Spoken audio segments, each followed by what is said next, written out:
Hello friend, welcome back to my channel. আশা করছি আপনারা সবাই ভালো আছেন। আজ আমি একটা নতুন রেসিপি নিয়ে চলে এসেছি। আজ আমি দেখাবো পটল চিংড়ির মালাইকারি। এটা খেতে খুবই অসাধারণ হয়। আপনারা দেখুন আমি রেসিপিটা কিভাবে করি। আমি গ্যাসে একটা কড়া বসিয়ে দিলাম, এর মধ্যে দিয়ে দিলাম সর্ষের তেল।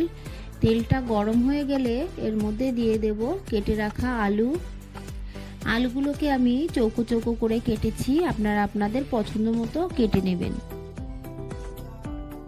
সব আলু আমি এর মধ্যে দিয়ে আলুটাকে ভালো করে ভেজে নেব।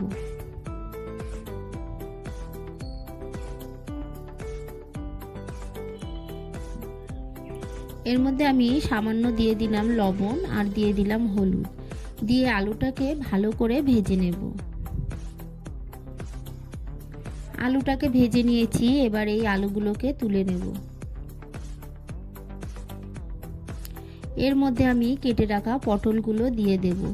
আমি পটলগুলোকে ব্যাকা ব্যাকা করে কেটে নিয়েছি, আপনারা আপনাদের পছন্দ মতো কাটবেন। এর মধ্যে নুন হলুদ দিয়ে আলুটাকে খুব ভালো করে ভেজে নেব। একটু নেড়ে চেড়ে নিয়ে আমি একটা ঢাকা দিয়ে কয়েক মিনিট রেখে ঢাকাটা তুলে ভালো করে নেড়ে চেড়ে পটলগুলোকে লাল লাল করে ভেজে নিয়েছি। এই পটলগুলো সব এবার তুলে নেব। এই তেলের মধ্যে দিয়ে দেব আগে থেকে নুন হলুদ মাখিয়ে রাখা গলদা চিংড়ি মাছ। আমি গলদা চিংড়ি দিয়ে করছি, আপনারা ছোট বড় যে কোনো চিংড়ি মাছ দিয়ে এই রেসিপিটা করবেন, খেতে একই হবে।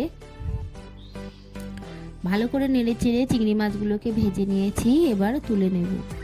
এই তেলের মধ্যে আমি আরও সামান্য সর্ষের তেল দিয়ে দিলাম দুটো শুকনো লঙ্কা, আর দিয়ে দেব হাফ টিস্পুন গোটা জিরে, আর দিয়ে দেব তেজপাতা। ফোড়নটাকে কয়েক সেকেন্ড নেড়ে ভেজে নেব।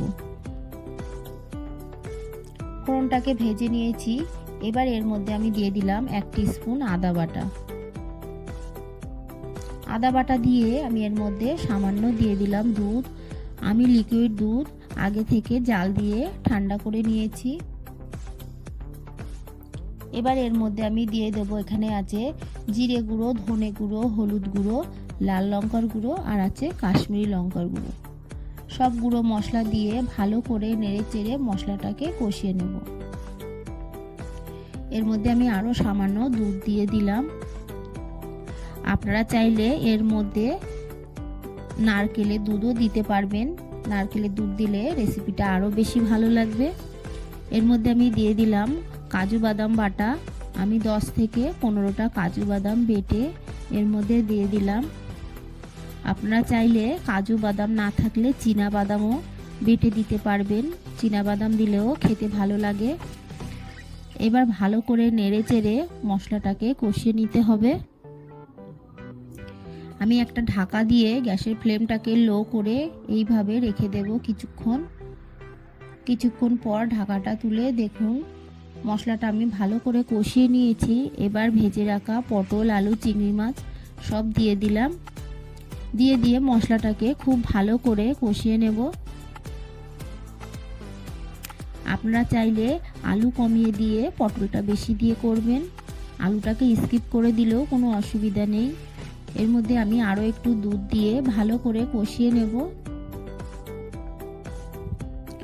ঢাকা দিয়ে ভালো করে নেড়ে চেড়ে আমি কষিয়ে নিচ্ছি।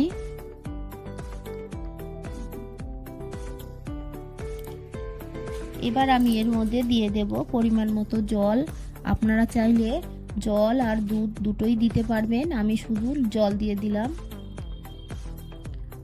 জলটা আপনারা আপনাদের পরিমাণ মতো দেবেন। এবার ভালো করে মিশিয়ে নিয়ে আমি একটা ঢাকা দিয়ে 10 মিনিট এইভাবে রেখে দেব। এবার আমি ঢাকাটা তুলে নেব। ঢাকাটা তুলে ভালো করে নেড়ে চেড়ে দেব। এইভাবে আমি আরও কিছুক্ষণ ফুটিয়ে নেব।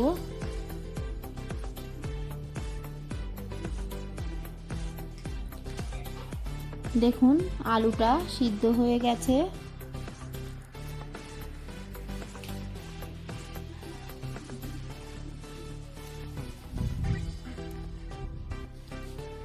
এর মধ্যে আমি দিয়ে দিলাম 1 টিস্পুন চিনি। চিনিটা আপনারা আপনাদের পছন্দ মতো দেবেন, বেশি কিংবা কম। চিনিটা দিয়ে ভালো করে নেড়ে চেড়ে নিয়ে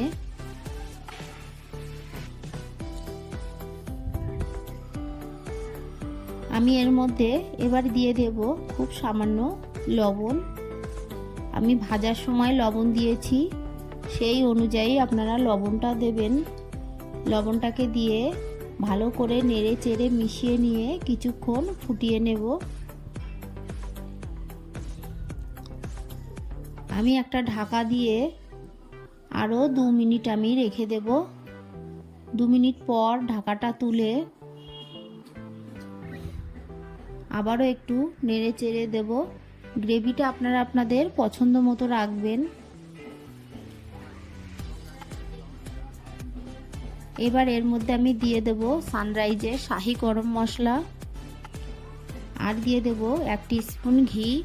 ঘিটা অপশনাল, আপনারা চাইলে স্কিপ করে দেবেন। রান্নাটা আমার হয়ে গেছে, আমি গ্যাসের ফ্লেমটাকে অফ করে দেব। আমার এই রেসিপিটা আপনাদের ভালো লাগলে প্লিজ চ্যানেলটিকে সাবস্ক্রাইব করে পাশে থাকা বেল আইকনটি ক্লিক করে দেবেন, তাহলে আমার নতুন নতুন ভিডিও নোটিফিকেশান আপনাদের কাছে পৌঁছে যাবে। আর একটা লাইক করতে ভুলবেন না। পুরো ভিডিওটা দেখার জন্য সবাইকে জানাই অসংখ্য ধন্যবাদ। ভালো থাকবেন, সুস্থ থাকবেন, আবার দেখা হবে পরে।